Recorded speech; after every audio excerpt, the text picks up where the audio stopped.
apostutzen naiz, tazio zuek ere bai.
Arrastion, 2 urte jaibarik egon ostean, hemen elkartuten gara gaur, berriro be gure San Antoniri hasiera emoteko.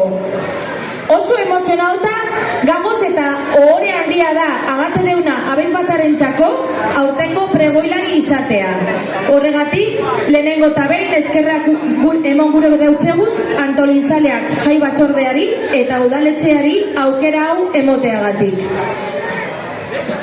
Este año Agate Deuna Abesbatza ha cumplido 30 años. Son muchos, pero se han pasado rápido. Dicen que el tiempo vuela cuando estás en buena compañía, y es así. Si tuviéramos que describirnos con una sola palabra, esa palabra sería amistad.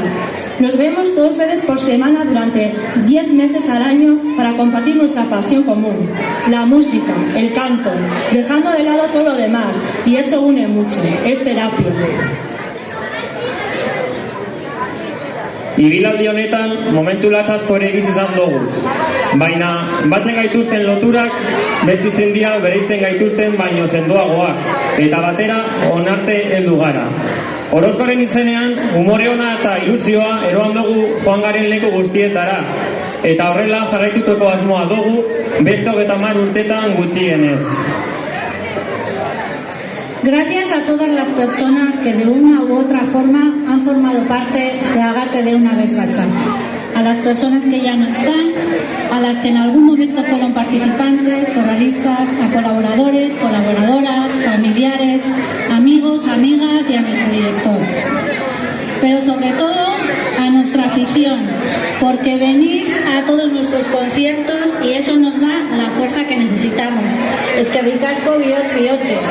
Y también os invitamos a ser parte de nuestra familia. Las puertas de Agate Deuna Abesbatza están abiertas y os acogeremos también con los brazos abiertos. Os esperamos.